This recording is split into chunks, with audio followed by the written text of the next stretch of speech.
ఈ web series కోసం అయితే మాత్రం నేను చాలా కాలంగా అయితే వెయిట్ చేస్తూ ఉన్నాను అనమాట. సో ఇంతకీ మనం మాట్లాడుకోబోతున్న వెబ్ సిరీస్ ఏంటి అంటే మాత్రం the legend of Hanuman season 3. Already season 1, season 2 చాలా సక్సెస్ని అయితే సాధించాయి అనమాట. డిజ్నీ ప్లస్ హాట్‌స్టార్లో అయితే రిలీజ్ అయ్యాయి. సో సీజన్ 2 రిలీజ్ చేశారు.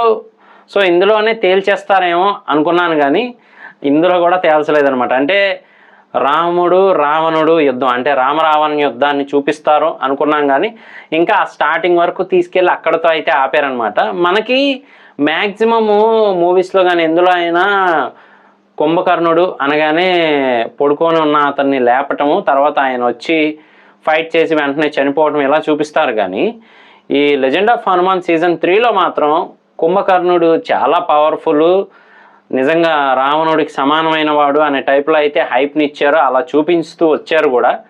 అలాగే ఇంకొక వెరైటీ ఏంటి అంటే మాత్రం ఇంద్రజిత్, అదేనండి రావణాసురుడి కొడుకైన ఇంద్రజిత్తు నాగాస్త్రాన్ని ప్రయోగించేది లక్ష్మణుడి మీద మాత్రమే అనే టైప్లో చాలా మూవీస్లో వాటిలో చూపిస్తూ ఉంటారు. మొన్న వచ్చిన ఆదిపురుషులో కూడా అలాగే చూపించాడు మన ఓం రావత్ మామ.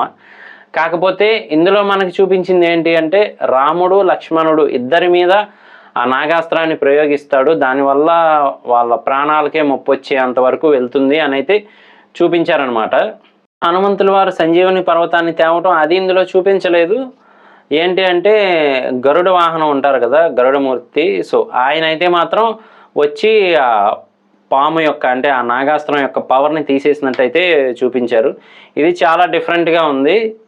చాలా వరకు కూడా మనకి రెగ్యులర్గా తెలిసిన ఏదైతే రామాయణ మూవీస్ ద్వారా తెలిసి, లేదు అంటే సీరియల్స్ ద్వారా తెలిసిన దానికిను ఈ వెబ్ సిరీస్లో వచ్చిన దానికి చాలా డిఫరెన్స్ అయితే ఉందన్నమాట. అంటే సిమిలర్గా ఒకే కాన్సెప్ట్లో వెళ్తున్నప్పటికీ కొన్ని పాయింట్స్ మాత్రం చాలా డిఫరెంట్గా అయితే ఉన్నాయి.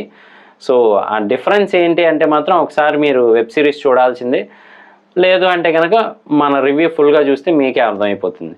సో ఇందులో మెయిన్లీ మనకి ఏంటి అంటే మాత్రం వెబ్ సిరీస్లో లంక వరకు చేరుకున్న తర్వాత, అంటే రామసేతుని నిర్మించిన తర్వాత లంకకి చేరుకున్నాక రాముడు లక్ష్మణుడు ఈ మిగతా ఎవరైతే ఉన్నారో వీళ్ళంతా కూడా వానరసేన అంతా కూడా ఆ లంక వరకు వచ్చేదాకా చూపిస్తారు సీజన్ 2లో.